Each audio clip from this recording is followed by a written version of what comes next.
Hello and welcome to the Power Couple podcast, where we get to listen to love stories and learn about relationships. I go by the name of Justin Jacko Wholeness, and I will be broadcasting to you from the traditional territory of the Algonquin people. And today our guests are Waubgeshig and Sarah Rice. Welcome. Thank you so much for being here today. Thank you. Miigwech. Yeah, Miigwech. Really excited to be here. Thanks for inviting us. Of course. I wanted to first start off by just asking the two of you, how are you doing through COVID times? Pretty good. Yeah, I don't know. It's, it gets a little tiring after a while, but we've had quite a big year this year, and it's mostly happened during COVID. So and we can talk a bit more about all those developments. But I think those all the changes in our lives over the last 8 months has really helped to kind of see us through this challenging time. Not to say that it hasn't been challenging, but it's really helped. Yeah, it has, just some big milestones for us as a family. Our second son was born in June. I changed careers. Sarah's been on maternity leave because of the new baby. So we've been able to put, I guess, a hyper focus on our immediate family, which has been good. And really, I guess, cherish the time we have right now. It has been hard otherwise, though, and not being able to see other family. Like the weekend after the pandemic was declared, we had planned to come to Ottawa to visit some family, and we haven't been able to return since. And, we haven't seen some of our family there in a long time. So, or friends. Yeah. So that's tough for sure. But I mean, it'll be a memorable time for many reasons for us. So we're just, taking it day by day and just feeling fortunate that we do have, our healthy, safe home as a refuge, of sorts, right? Amazing. I think, it's interesting to hear your feedback, because I think for myself, just reflecting in the beginning of the pandemic, I was like, whatever, I work from home anyways. Like, I'm an entrepreneur. I can handle all this. But now I think being 8 months deep, I'm really starting to feel the effects of lack of human interaction, lack of being able to go out and see friends. So I can relate to the highs and lows, because I got my recent job through COVID. And so for me, that's a celebration too, through these kind of pandemic times. So I can relate to you on highs, but there's definitely a lot of lows too. So I appreciate you sharing that. So just to help our listeners who may be learning about you for the first time, I'd love for them to learn a little bit about you individually. So where were you born, and what is one of your favorite childhood memories? Oh, geez. So I was born in Sault Ste. Marie. I grew up in Bruce Mines. And my mom's family is from Garden River First Nation, and my dad is Waubgeshig and mostly of Scottish descent. And his family has pretty deep roots in the Bruce Mines area. So I'm formerly Sarah McGregor. I changed my name when we got married to Sarah Rice. Favorite family memory. Both my grandparents had farms. My grandparents on my dad's side had a family farm for generations. And on my mom's side, my mom grew up on reserve in Garden River until she was about 10 years old. And then my grandparents, my grandfather, enfranchised. So he sold his status and left. They took their family and left the reserve in the 1970s, and bought a farm in Bruce, just outside of Bruce Mines. Wow.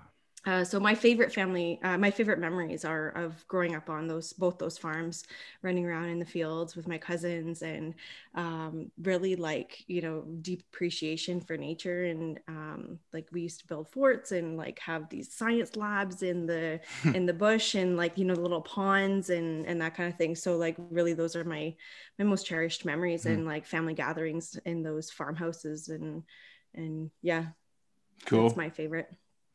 I was born in Toronto, actually. That's mostly due to medical reasons. My dad is from Waubgeshig First Nation, and my mom is from Parry Sound, Ontario. They were living in Waubgeshig. That's where they planned to start their family, but my mom had gestational diabetes, so the hospital in Parry Sound wasn't confident. Well, I shouldn't say they weren't confident, but they wanted to send her to Toronto just, for as a precaution, right? So after a few days after I was born, I went back to the res, and that's where I grew up. I spent the first, basically my entire childhood and adolescence and youth in Waubgeshig. And I'd say my favorite memories would just be, more of those family gatherings, and we spent a lot of time on the water because where I'm from, Waubgeshig and Parry Sound, that's right on Georgian Bay. So just swimming all summer long, getting together with family, a lot of outdoor activities. The home I grew up in on Waubgeshig was right in the bush. So I spent a lot of time in the bush, like with my family members, doing various things like gathering food and medicine and, doing, hunting and fishing and that kind of thing. So yeah, my favorite memories are just of being on the land and being on the water and having family nearby all the time. Amazing.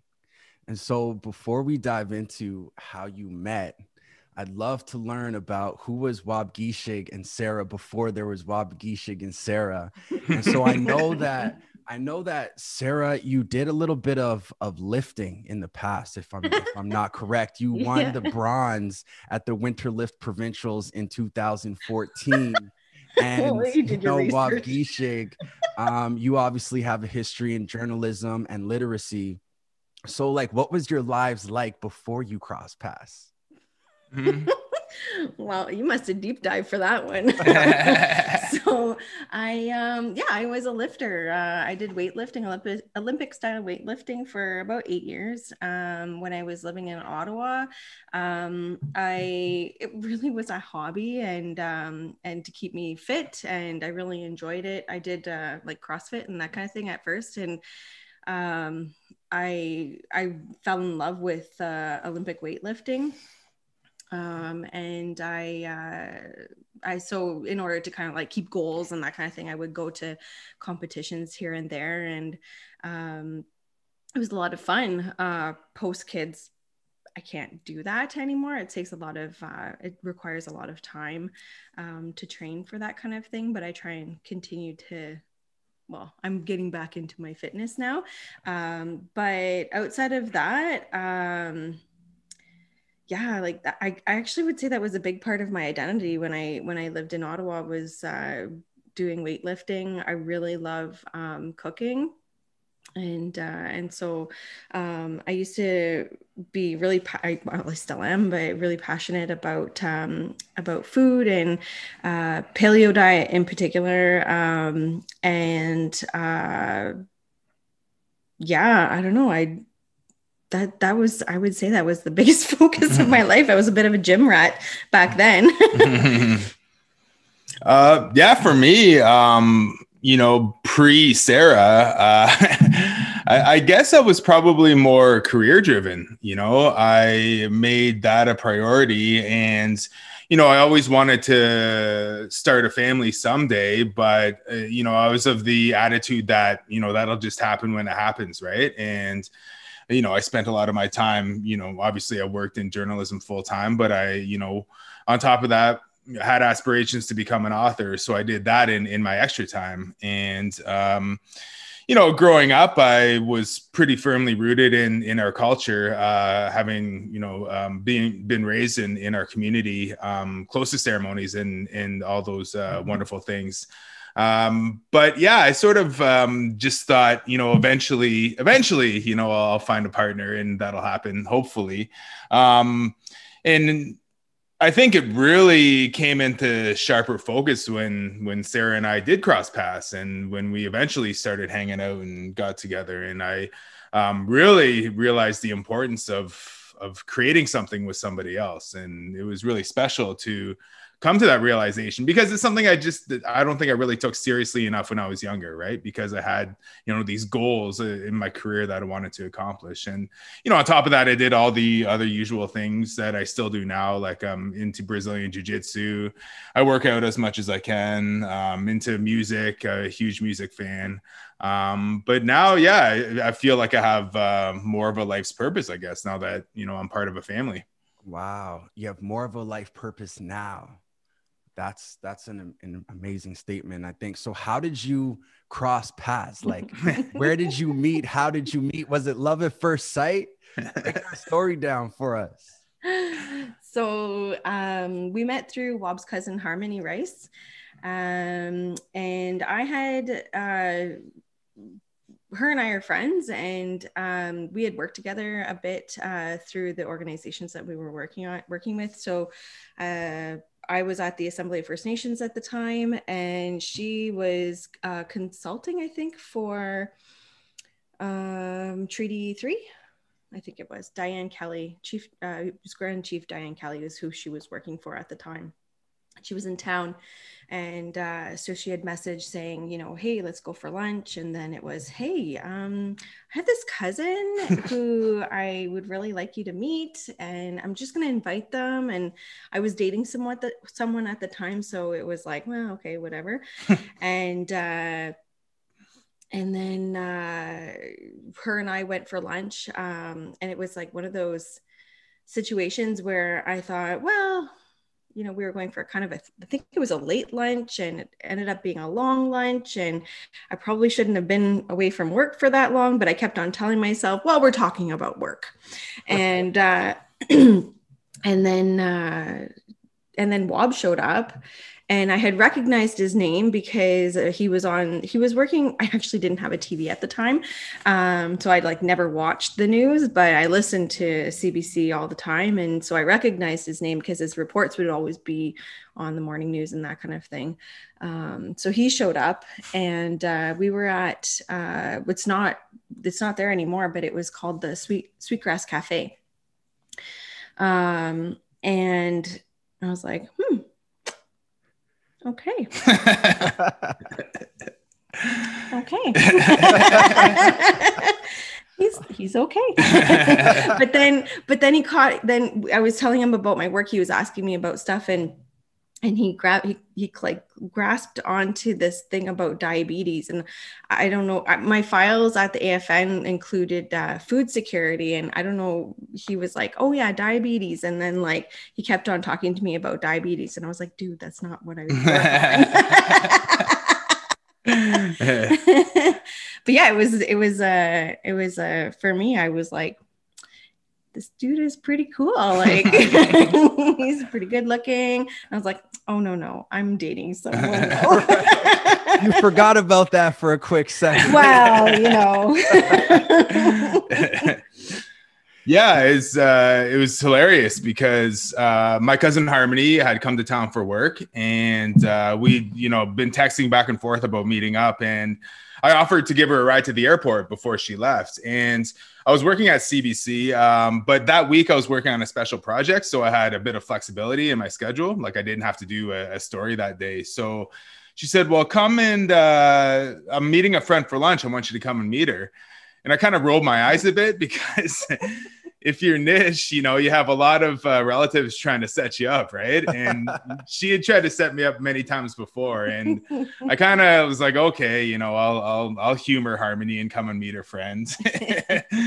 So I went and, you know, met Sarah, and I was like, oh, you know, I was very interested, you know, pretty much immediately, and you know, tried to make links between whatever she was talking about and what I was into at the time. Hence, you know, I think I was doing like a long-term project on diabetes or something like that. So he gives me his card. Yeah. So yeah, that's where it started. And I was like, oh, I'm definitely interested, but it wasn't until later in the fall. That was in the spring. Yeah, it was in May. Yeah. And then we didn't actually go on our first date until the end of September. Yeah. And because obviously she was in a relationship, and it was the start of summer, and you know, not everybody gets into a relationship at the start of the summer, right? But yeah, after we started hanging out a bit, it sort of just really took off, and we haven't looked back. Now 2 kids later, right? So 2 kids later. I love how Sarah was like, yeah, you know, she's like, hey, let's go for lunch. Hey, I have a cousin. Yeah, exactly. So funny. So where did you go for your first date? The Moon Room on Preston Street. Wow. In Ottawa. And how was it on a scale of 1 to 10? Like first date, how did it go? I would say 10. You're giggling. I don't know. It was great. Yeah, it was good. We had lots to talk about. No uncomfortable silences that I remember. And nice. Yeah, we made plans to. I think our second date was at the Museum of Nature in Ottawa. Maybe a week after that or so. I think. Anyway. I think. And this was like 9 years ago, right? Yeah. So. And then we went to a pub on Elgin Street. Oh, after the museum? Yeah. So yeah, very memorable times for sure. Yeah, man, exactly. So when you first met, like how long were you together before you got married? 3 or 4 years. 3 years. Okay. 3 years. Yeah, we got married in June 2014. So yeah, 3 years. Wow. And so on that journey, like how did you know that they were the one? Like when did you make that leap into full commitment? Let's do this all in. I think like for me, it was probably fairly early on. It was like, I'm pretty sure like second date area, or even first date, first date. I was like, this guy is totally like, everything he's saying is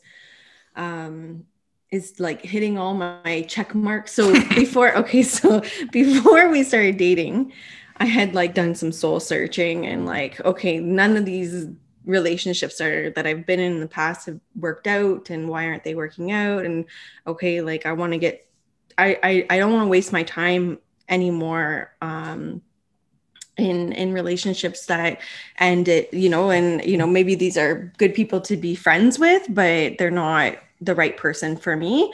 And so I remember actually sitting down and writing out like, these are the attributes, the characteristics of a person who I want to be with. And this is going to sound totally niche, but I remember coming back from my parents' house, and I was in my car driving back to Ottawa, and I was like praying really hard about this, and I had tobacco in my hand because I was like, you know what, I'm done with this guessing game. I'm just gonna like put it out there into the world. And I remember in my car, had my tobacco in my hand, and I was praying about to have this person come into my life. And I put my hand out of the car window and I let that tobacco go, and it sounds like so romantic now, but I just didn't know what to do. I was so kind of like heartbroken over thinking that I had been in relationships that were gonna work out, and then they weren't. And at that time, that on that car ride, I think Wob and I had already started kind of just like messaging a little bit here and there, and had planned to get together for a coffee. And eventually that turned into, before we actually went out on the date, it turned into a date. But yeah, I think I've lost my train of thought. Baby brain. Well, for me, I think it was, getting to know, Sarah. Obviously, I was excited to meet her, and after we hung out a couple times, I was very intrigued. And I think it began though with meeting somebody else who's Indigenous in Ottawa, and as someone who lives there, it's a relatively small community, and we stick together when we can. And when you meet somebody else who's niche, it's like exciting, whether you have romantic intentions or not, right? It's like, oh, hey, here's another person I can come into the circle with, or be friends with, or whatever. So that initial draw is there. But as we got to know each other, I quickly learned, we had the same values in terms of what we believed in for ourselves as individuals. what we looked for in a community, and how we as individuals wanted to engage with that community, and I guess the positivity all around that we just wanted to help foster. And that's just part of being a good person, I think. And also, I think both of our backgrounds was a factor as well. My mom is a settler and my dad is Anishinaabe, and for Sarah it's the opposite, right? And there's a pretty unique perspective you bring to the world when you come from a mixed background, as as well. And it's the cliche is the walking in two worlds thing, but I think it's more than that too, though. It's like understanding just the very complicated history that you embody as an individual, and she was aware of that right away. And I thought, okay, this is somebody I can relate with, obviously, but also commiserate with at the same time. And just when you're Indigenous, like the weight of the world is very heavy. And I think you need somebody to confide in and to support at the same time, and I think we established that pretty early on in our relationship. And that was just really heartwarming for me to realize. And I mentioned earlier, I was more career driven, and I just sort of was casual about, romantic relationships and creating something eventually. But when things started to pick up, I was like, oh, this is exactly what I need in my life. And this is what's going to make me a better person all around, so. Wow. And it makes it a lot easier to be in a relationship when you don't have to explain anything. Yeah. That's a big when you don't have to explain jokes or why something is funny or why something isn't funny or history or history. Or history. Like when you don't have to explain what enfranchisement means, or why your family doesn't live on the reserve, or that kind of stuff. So wow.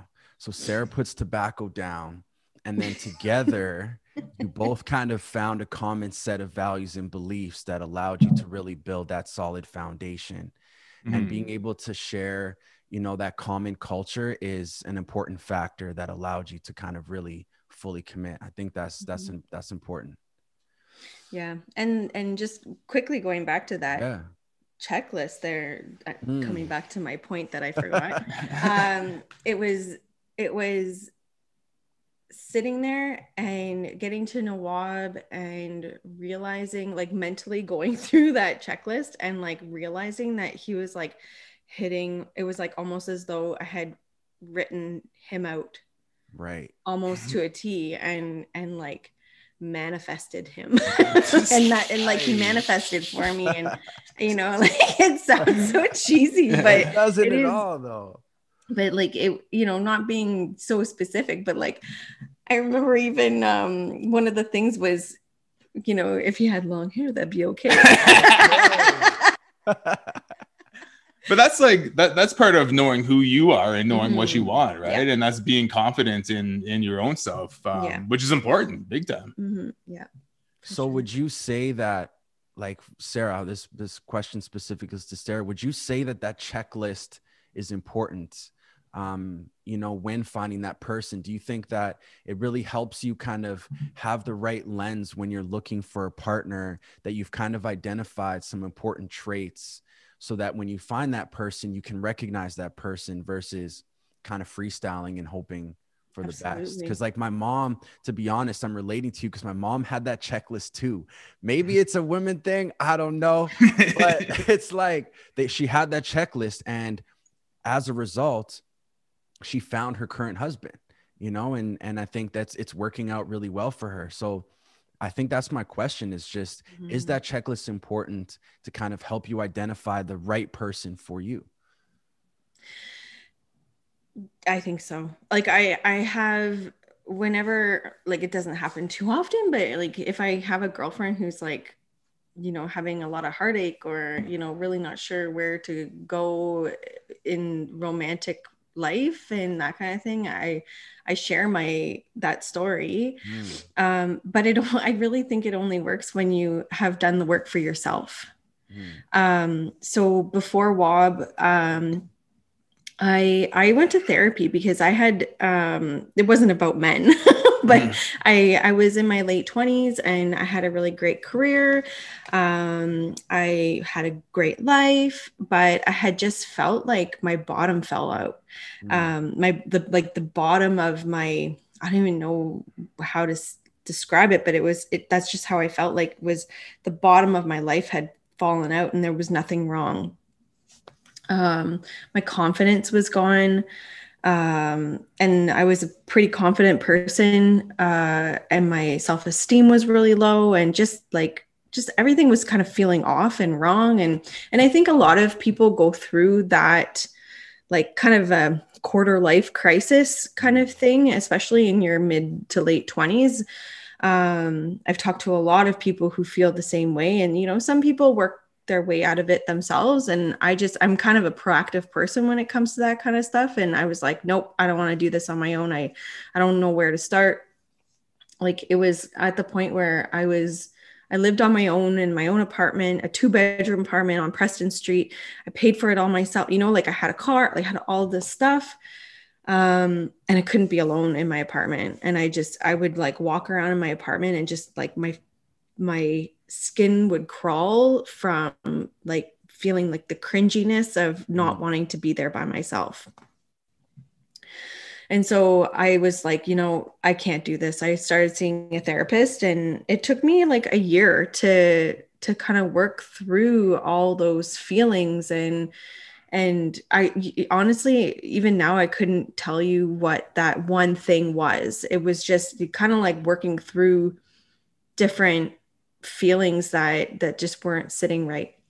My self-confidence and that kind of stuff. And so, you know, a list is not going to do you any good if you don't do the work for yourself.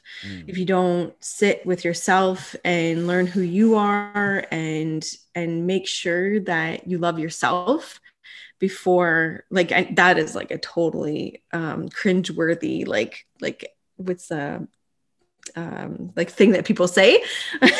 You gotta love yourself to love others, but it actually is really true. Like, if you don't sit and do the work and understand who you are as a person and understand what you need in your life, it doesn't matter how, like, if you have a list, because that list isn't gonna reflect what you actually need, because you don't know.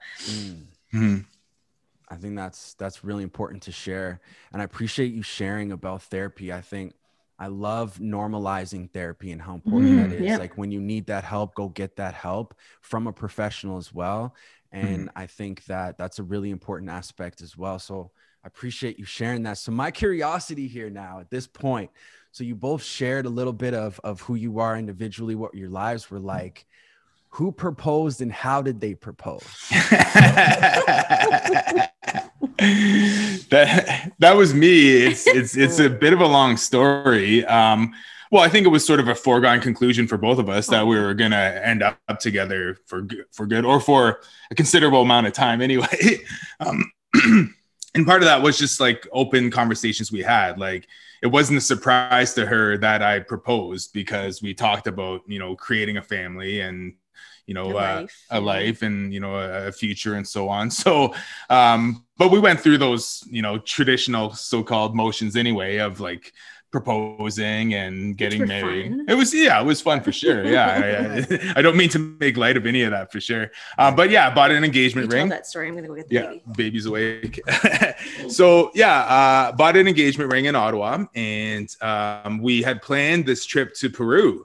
And this was in the spring of 2013. So yeah, after about a year and a half, we were sort of committed to each other. And, you know, we had these plans to spend our lives together. And, you know, I was like, okay, well, we'll make it official by getting married. And I will officially propose to you too. So we went to Peru for 3 weeks in the spring of 2013. And I bought this engagement ring in Ottawa. Here's our little guy. Don't reach for that. He just started reaching for things. This is the audience, by the way. You'll likely hear him, you listeners. So anyway, we went down to Peru. I told some friends, some buddies, that I was planning on proposing to Sarah while we were in Peru. And we flew out of Montreal. And on the way to Montreal, I got a text from a buddy saying, hey, man, maybe you shouldn't take that expensive ring down there with you, because my in-laws were just there and they got robbed. Right? Wow. So I was like, well, it's too late now. I got this ring packed away in my backpack. So I carried it around Peru for a few weeks, and we did this big long excursion on the Inca Trail, which took 4 or 5 days, and it ended in Machu Picchu, the former Inca city that's on top of the mountain, right? So just this wonderful place. I was like, okay, I'll do it there. I'll pop the question in Machu Picchu. But we got there on early on a Saturday morning, and it was just crawling with tourists, right? And I was like, there's no way I'm going to make this memorable with all these people crawling around Machu Picchu, taking pictures and all that. So I was like, damn, there goes that moment. So so we still had about a week to go in Peru, and I was like, what am I gonna do? What's my plan? So on the second last day we were there, we took this trip to the beach on the Pacific Ocean, this city called Mollendo. And it was off season. Beach season was over. So all the attractions on this beach were shutting down, and it was kind of like bit of a ghost town and maybe a little bit sketchy. And I was like, this is my last chance though. So we're on this beach on the Pacific Ocean, and I don't even remember what I said. I was just like, here's a ring, will you marry me, kind of thing. And so every time we would be at a spot that I would think, oh, maybe this would be real romantic, and nothing would happen.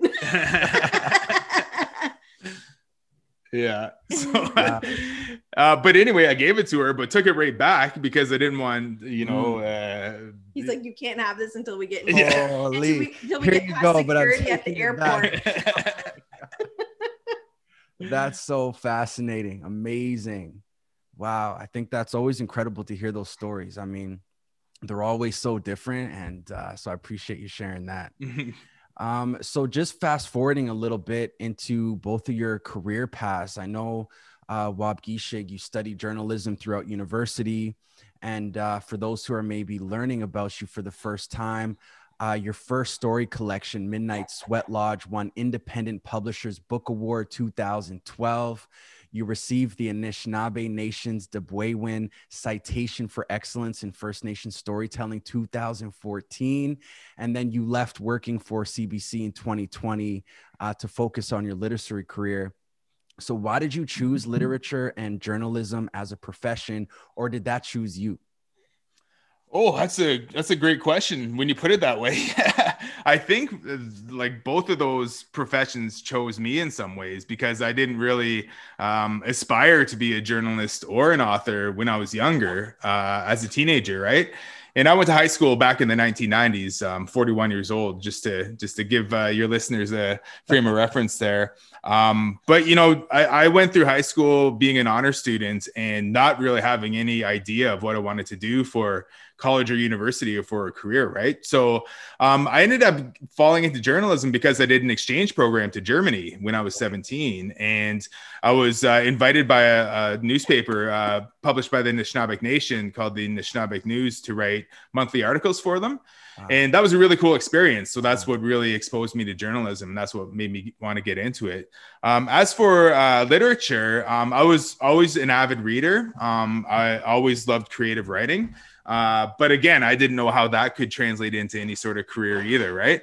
But, I had an aunt my Aunt Elaine, who's since passed away. She showed me books by Indigenous authors like Thomas King and Lee Miracle and Richard Waubgeshig and people like that. And that really inspired me to try that on my own. And it wasn't until after my journalism career got underway that I really sort of started to pursue that in a serious way. And I think it was because I had the fortune of meeting a lot of Indigenous authors and, being in the Indigenous arts community in Toronto, which is where I lived at the time. That really helped me make those connections to the literary world. So, I didn't really aspire to be those things, but, I was very lucky in that I met some great people who showed me the way, essentially. And I think that's testament to the community that I'm from and to the circles that I've managed to find myself in over the years, that, you know, they've always been very encouraging, and I've always felt very supported. So I'm just, I feel, yeah, again, really fortunate that I'm at where I am today. Nice. I have one of your books. I got the Legacy, and it's autographed. So I'm really grateful for that. So for those who don't know, his novel Legacy came out 2014. And then he recently has Moon of the Crested Snow that came out in 2018. Go check it out. Available everywhere, pretty much on your website. You can go find it. So transitioning a little bit to Sarah. Sarah, you were a former director of the Indigenous portfolio at the University of Sudbury and now working in the public health sector. What made you choose your profession? Oh, well, so growing up, I have an aunt and an uncle who both went to Trent University. And education was always really important in my family. I was told from a very young age that I would be going to university, like basically had no choice.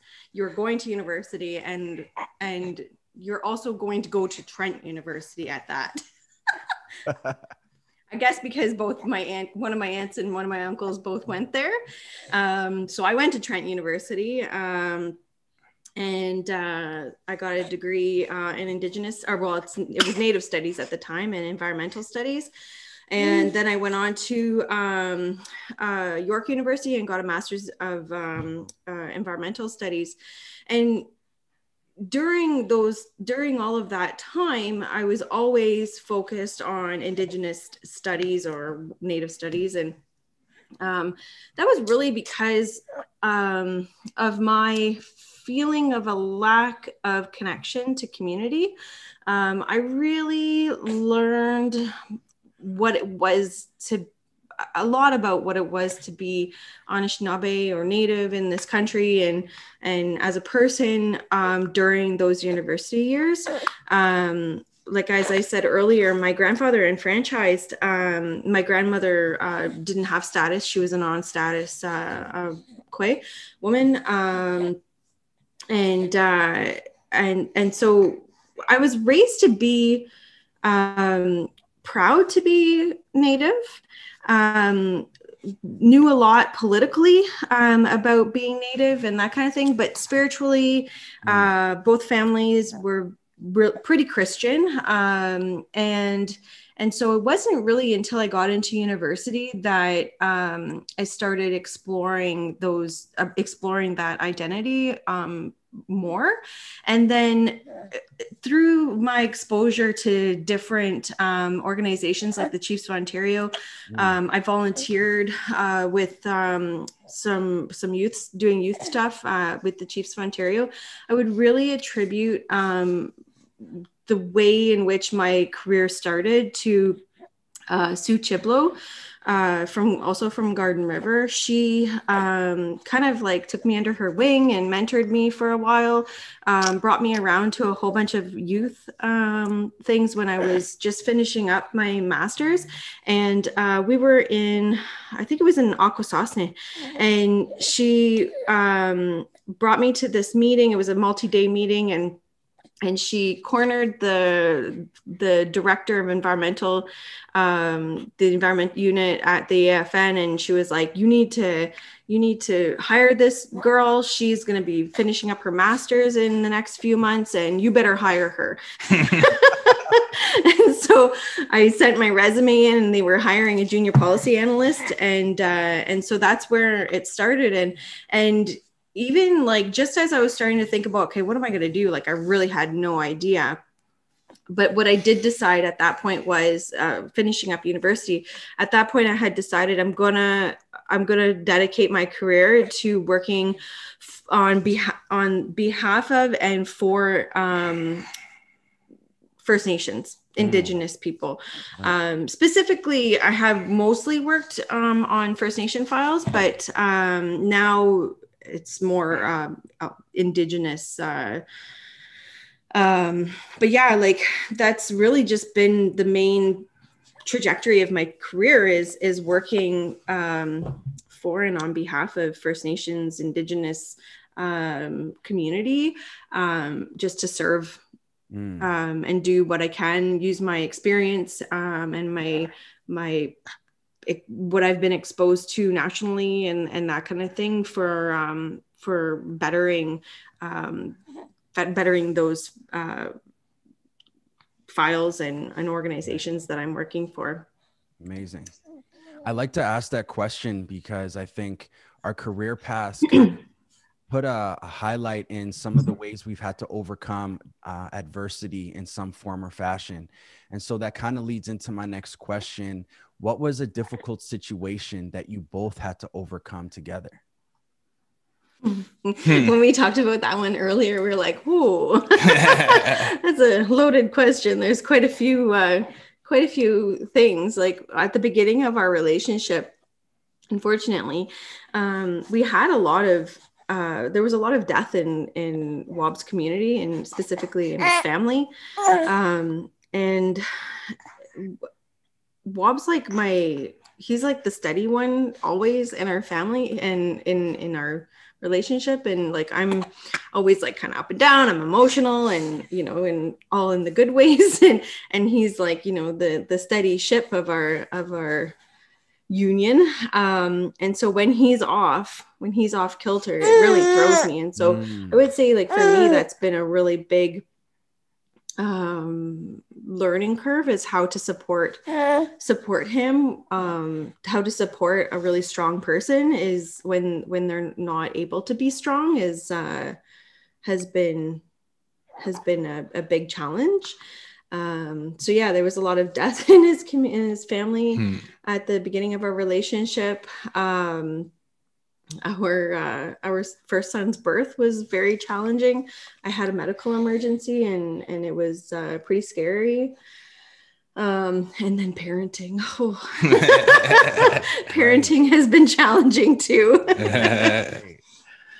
Yeah, I would say all those things. I think I have experienced a lot of loss and tragedy over the course of my life, and it's been difficult ever since I was young. But I have been equipped to handle those things mostly, and I think if Sarah considers me sort of steady, that's a result of working on some of those things emotionally, right? And trying to find ways to help support others during these times of crisis, but that's not to say I'm infallible, because there were some moments in recent years where a lot of those challenges came up that I also had to seek counseling, specifically grief counseling.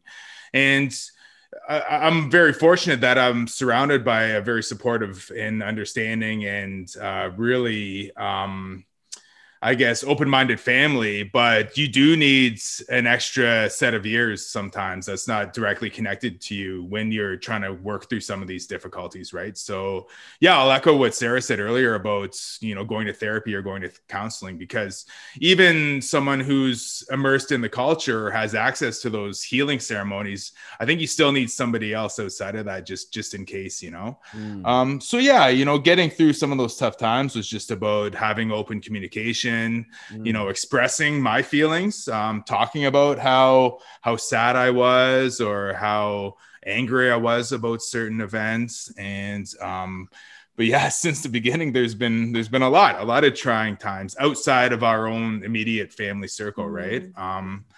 But yeah, that just really solidified our partnership for me too, and that I always knew that I could rely on Sarah for that support, and that she would always help me get through these things. And yeah, I think hopefully our kids are well equipped for that as they grow up too. They'll be able to handle these things in their own ways, but also seeking out help when they need to at the same time. So. So yeah, I find that one of the most fascinating things actually is in those moments of adversity or challenging times in a relationship, it seems that when you get to that other side together as a couple, it actually builds a stronger, deeper bond within that relationship. And I think that's such an important thing to echo what you've shared, because I think for people who are in relationships or, new couples who are exploring, fully committing to their partner, those are important factors to consider, is that when you have a disagreement, it's worth being able to work through it in healthy ways, like you mentioned, healthy communication, expressing your emotions, and maybe seeking outside help. Mm-hmm. But it's worth it because it helps bring that stronger bond together as a couple. So I think that's really, really fascinating for you to share. And so kind of just in our tail end of this podcast here, how important is laughter in your relationship? It's huge. And I think people who know us, I think we're probably notorious for both having loud laughs, right? But we can laugh because we can cry. We can laugh because we can express frustration. We can laugh loudly because we are able to keep our little guys healthy, and I think we can laugh because we have a solid family around us, and for me, I really give credit to my own parents for the work that they did to raise me and my brothers in as positive a way as possible. And they had a lot to deal with on their own back in, the 1970s, right? When they were first getting together and all that. So yeah, we are empowered to laugh because of, the, I guess, emotional, I don't know what you'd call it. The emotional toolkit that we have, I guess you could say, so yeah. So we can find the humor in just about anything. Yeah. And that's the thing. Like you can go to a funeral of a loved one if you're niche and somebody's going to make light of it somehow, you're going to laugh at a funeral. real talk though. That's real talk. Yeah. So speaking of niche, from the perspective of your traditional teachings, which ones are the most important to you and how do you integrate them into your relationship? I think kindness is probably a pillar of our relationship. Like, it's easy to get mad or to get frustrated. I think is probably a better description of any kind of thing that ever happens between us is frustration. And if that occurs, kindness is always the thing that I kind of have to, go back to all the time. And parenting too, like kindness, I always have to remind myself, like, no matter what I'm feeling, the way in which I express those feelings need to be kind in order to get anywhere. Mm-hmm. Yeah, I would say for me, I grew up in the Medewan Lodge, even though I'm not an initiate. I'm not an official member of the Medewan Society, I guess, but my dad is and my stepmother is and a lot of my family are. So I grew up in the lodge hearing a lot of those teachings. And I guess the main things I took away from those teachings were respect for sure, and kindness and love. And the respect part really is about being one with the environment and the world around you and knowing your place in it and how your actions and behavior really impacts everything else around you, right? And a key offshoot of that, I think, is being empathetic, like being able to put yourself in somebody else's shoes and really understanding why they may struggle, So, I think having those discussions at an early age was really formative for me. And another big thing I really should highlight is just how those teachings helped move me away from sort of macho ideals of being a man. And because there is toxic masculinity ingrained in a lot of Indigenous communities as a result of being colonized and displaced, right? Yeah. I think my dad did a lot of work himself to try to overcome that on his own. And I think he really struggled when he was younger because he grew up in an era when, men were taught that they couldn't express emotion and that they had to be strong and macho. And those were ideals imposed upon our communities by, so-called Western influences, right? Yeah, true. And that wasn't part of traditional, I guess, behavior at all. Like men were supposed to be emotionally available, and they're supposed to be, taking on all roles and not just specific roles for men. Right. So, and I give credit to my mother too, for empowering my dad on that healing journey on his own, so yeah, for me, it's about busting those stereotypes about what being a man is. And we have 2 boys, and I think it's important that they grow up with those ideas too. Right. I think that's so important to highlight, Wob, is that you continuously are paying homage and respect to your parents for the work that they've done so that you can have the balance that you have in your life. And I think if our listeners can kind of pick up on, if you are in a relationship and that may not be your reality, that can be the work that you do so that the future generation doesn't have to do that work either. So I think that's such a significant point to make, projecting into the future. And for new couples who might be experiencing some of those hardships, is that if they do that work and you bring, young people into this world, that you are making a difference into that next generation. And to be able to have you on this Power Couple podcast to talk about that, I think is a testament exactly to that. Because I can relate, my mom did the same thing. She moved off of the res, went to Regina, met my father, and she moved off of the res so that she can really live a better life, so that her children coming into this world can have a safer environment to grow up in. So I relate to that a lot. And so I think that's why I wanted to really highlight that. So moving forward, how do you keep the fire burning in a relationship together for an extended period of time? Like, is that something you have to actively work on, or is that something that is just consistently there? Oh, I would say it's something you have to work on, especially once you have kids.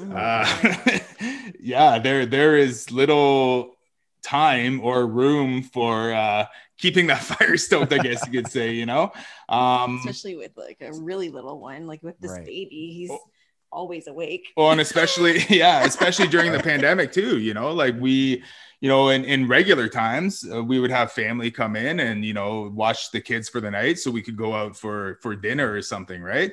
But we can't do that right now. So, I empathize with everybody struggling through that. But, the time will come. We just have to be patient, I guess. I think probably the most important part of that too, though, is that we're like genuinely friends.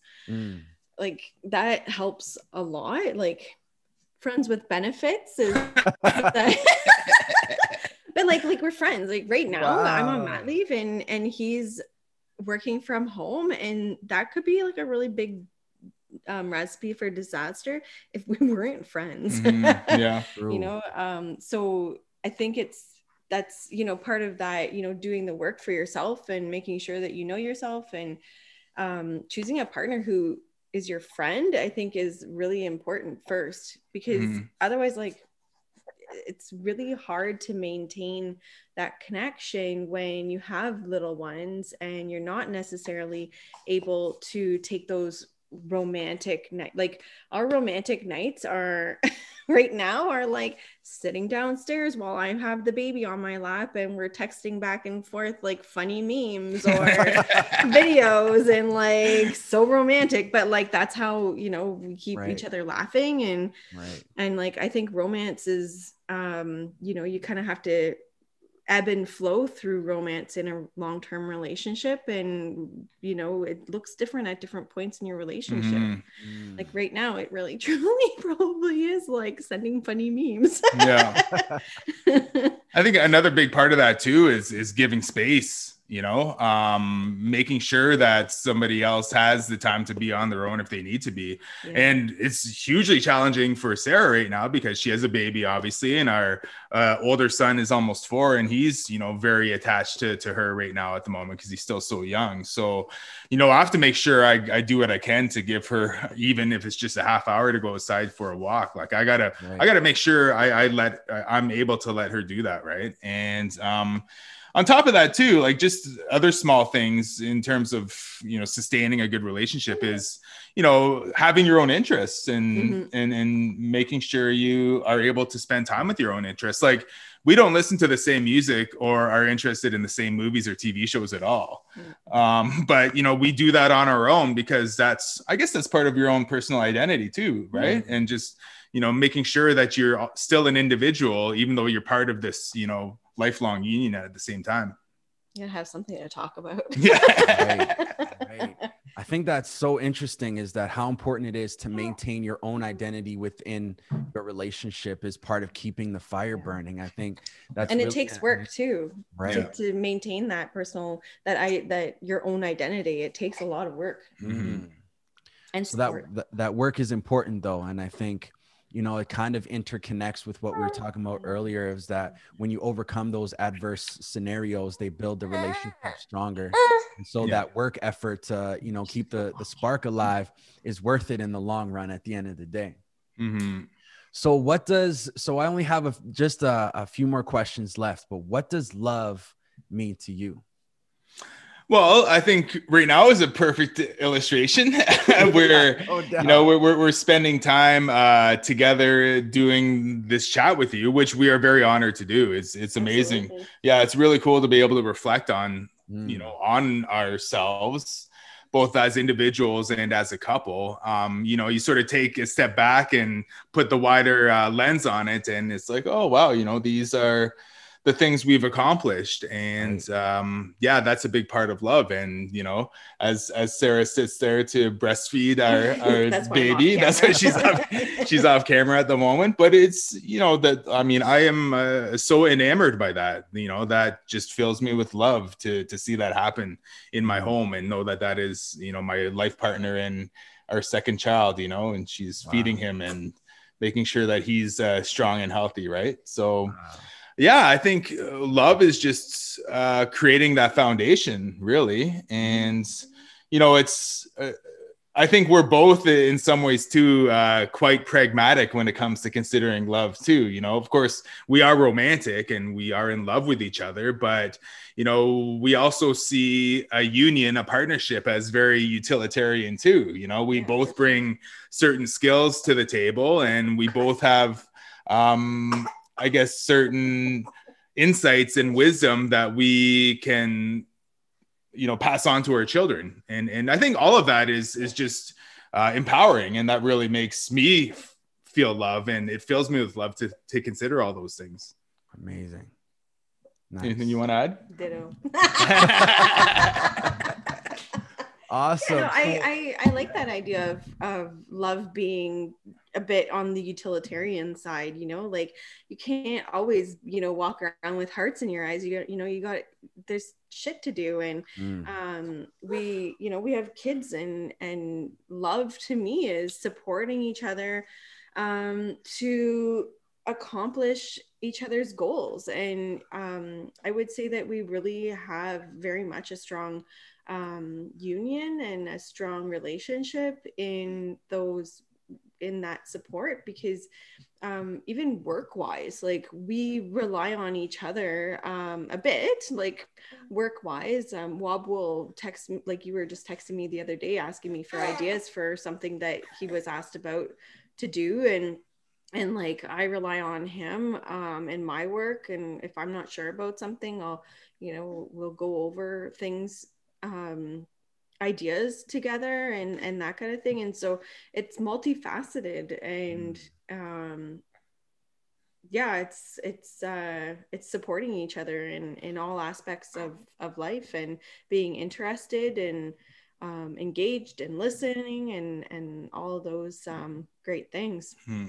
Love that. I think I like how you put it, in the sense that love is multifaceted, but it's also supporting each other to accomplish each other's goals.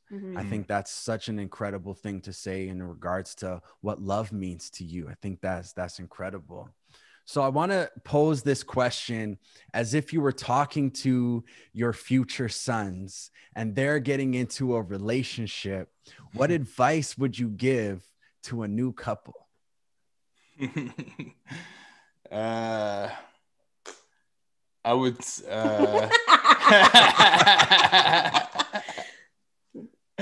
well, definitely that they need to know who they are, and I don't even think I would say that you need to respect your partner or anything, because they would just I hope that we are raising good human beings who are going to contribute good things into the world. And like, that's what makes me excited about raising sons, is that I hope that we raise good human beings who will have good relationships, and that we equip them with the tools that will carry them into those good relations.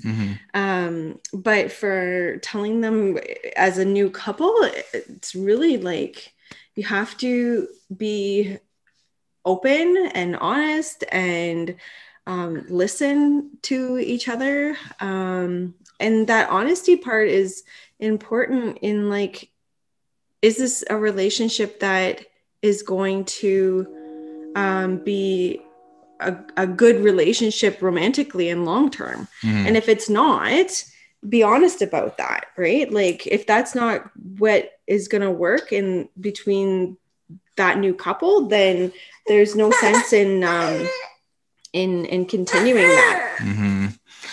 Yeah, when you first asked that, I was trying to think of something funny to say, but I didn't want to say anything inappropriate. Like, it was like, wrap it up until you're ready or something like that, right? But I just think about what my parents taught me. Like, they always taught me to be patient. They always taught me to listen. And I think that's what I'd relay to, is just, that patience is really key. And a big part of it is what Sarah brought up earlier, in terms of understanding who you are before you fully commit to somebody else, right? That was great. Big break from the big guy here. Yeah, I love it. I actually love it. I think it's an amazing thing to have your son there with you today, honestly. So 2 closing questions. What does a power couple mean to you? I think just supporting each other in all aspects. Yeah, I wouldn't consider us a power couple, but we empower each other. I think that's what a good, strong, solid couple does, is empower each other so that you are powerful in many ways. And, I don't consider, the whole concept of being a role model comes up, and I'm always a little uncomfortable with that, because I don't think, there are things I could work on my own too, to be a better person. Even though I'm 41 years into this journey, there are things I still need to work on. It's a continuing process, and it's not just about self-improvement. It's about being a good influence within your circle and in your community and on people around you. So yeah, I think empowering each other results in, I guess, a positive example, in terms of being a couple. Amazing. We wouldn't be able to accomplish the goals that we have in this life if we weren't supporting each other and empowering each other to do what we do in our lives. Makes sense. So here's my last question for you. What are your plans for the future, individually and as a couple? It's a good question. Go ahead. I don't think that we talk about like the future and that kind of thing, but we haven't, like, this is our future right now, this little baby. True. And so for me, I think I'm kind of like coming into a spot in my life where I need to reevaluate and see and think about, not reevaluate, but evaluate and see, like, where do I want to be in 5, 10, 15 years, career wise and that kind of thing. Personal wise, I just want to continue to grow as a mother, as a parent, and as a wife, and as a person. I often like think pragmatically, like, oh, where do I want to be financially? And like, because that's easy to I find that easier to control than like personal wise, because I'm kind of like a go with the flow kind of person. But I think yeah, like just continuing to grow as a mother and as a person and growing as a person makes me a better wife. Mm-hmm. So a partner. Yeah, I agree with that. I think the ultimate reflection of where we are in, 10, 15, 20 years is how these guys turn out, right? Mm-hmm, like how the little guys end up. And, that's the ultimate test of being a parent, really.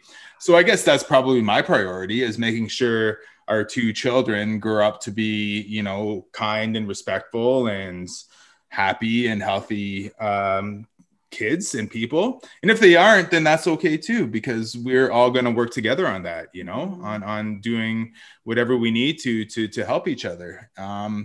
I guess from a professional standpoint, I'm just going to keep writing books for a while. And, I have a list of things I want to get to in terms of book subjects.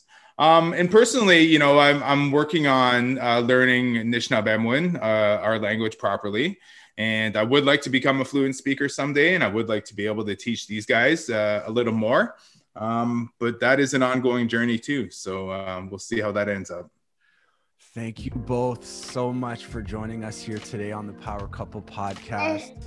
I can't help but express how much gratitude and thankfulness that I have resonated in my body. It's an amazing thing to sit here and learn from you both, to share your love journey, to share your kind of highlights and insights to your relationship. I think I'm so excited for our audience to hear these stories and hear this journey. I think it's really important considering our times. So thank you again, both, for being here. I appreciate it. I definitely think you're a power couple. To me, a power couple is anybody who is making their relationship work. I think that takes power and strength to make a relationship work. So thank you again.